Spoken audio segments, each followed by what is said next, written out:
सरू कामिनी के पूरे मुंह पर कालिख पोत देगी। सबके सामने उसे शर्मसार करेगी और कहेगी, आपकी यह काली सच्चाई मैं सबके सामने लाऊंगी। अन्नपूर्णा देवी को नहीं, बल्कि आपकी असलियत को उजागर करूंगी। अन्नपूर्णा देवी को बचाने के लिए अगर मुझे अपनी जमीन जायदाद आपके नाम भी करनी पड़े, तो मैं ऐसा कभी नहीं करूंगी। बल्कि मैं आपको आपके ही जाल में फंसाकर सबके सामने ऐसा गिराऊंगी कि जेल आप जाएंगी कामिनी जी। क्योंकि आपने जो भी चालें चली हैं, वो सारी मुझे पता है। आपकी यह दकियानूसी सोच और चालें मैं अच्छी तरह समझती हूँ कि आप यह सब जमीन जायदाद और पैसों के लिए कर रही हैं। आपने अन्नपूर्णा देवी के खिलाफ इतनी बड़ी साजिश रची और उनके मुंह पर कालिख लगवाई। अब आपकी बारी है।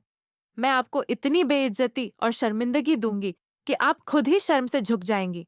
अब यहाँ पर सरू कामिनी का पर्दाफाश करती नजर आएगी। वह सबके सामने कामिनी के चेहरे पर कालिख लगा देती है और कहती है, जिस तरह आपने मेरी दादी सा के चेहरे पर कालिख लगाई, उसी तरह अब आपका चेहरा भी काला होगा। आपकी करतूतें काली हैं, इसलिए आपका चेहरा भी काला होना चाहिए। काले दिल वाले लोगों का चेहरा भी काला ही होना चाहिए। कामिनी हैरान और गुस्से में आ जाएगी और अनिका से कहेगी, अगर मैंने इस लड़की को मार नहीं दिया तो मेरा नाम भी कामिनी नहीं। अनिका कहती है, नानी, अगर आप इसे मारेंगी तो जेल आपको ही जाना पड़ेगा।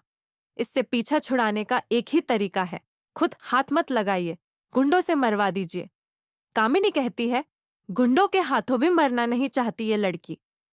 वहीं दूसरी तरफ तारा वेद की शादी वामिका से कराने जा रही है और यहाँ एक बड़ा सच वेद के सामने आने वाला है। सीरियल में जबरदस्त ट्विस्ट आ चुका है। एक तरफ सरू ने बजाज हाउस पर कब्जा कर लिया है, तो दूसरी तरफ वेद की मां तारा ने बड़ी चाल चली है। उसने वामिका के साथ वेद की शादी कराने की पूरी साजिश रच दी है। अब सरू की जिंदगी में एक नई चुनौती आने वाली है। वह बजाज हाउस में सबको बचा रही है और अन्नपूर्णा देवी को प्रॉपर्टी हड़पने से बचाती है, लेकिन अन्नपूर्णा देवी जेल चली जाती है। इसी बीच तारा अपने बेटे वेद की दूसरी शादी कराने पर तुली हुई है। तारा वामिका नाम की लड़की के साथ वेद की शादी तय कर चुकी है। उसे लगता है कि अनिका और सरू को बहू बनाकर उसे कुछ हासिल नहीं होगा, क्योंकि दोनों हमेशा मुसीबत में फंसी रहती है। इसलिए वह चाहती है कि वेद की शादी वामिका से हो, जिसके पिता के पास बहुत पैसा और प्रॉपर्टी है। लेकिन तारा को यह नहीं पता कि सरू खुद एक बड़े घर की मालकिन बन चुकी है। ऐसे में हो सकता है कि आखिरी मौके पर तारा वामिका की शादी तोड़कर वेद की शादी सरू से कराने का फैसला कर दे। जब उसे सरू की दौलत का सच पता चलेगा, तो वह जरूर उसे अपनी बहू बनाने के बारे में सोचेगी। अब देखना दिलचस्प होगा कि क्या वेद की दूसरी शादी सच में होगी या फिर सरू ही उसकी जिंदगी में वापस आएगी।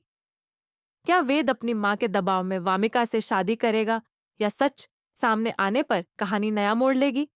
क्योंकि तारा वेद को इमोशनल ब्लैकमेल करके भी अपनी बात मनवाने से पीछे नहीं हटेगी।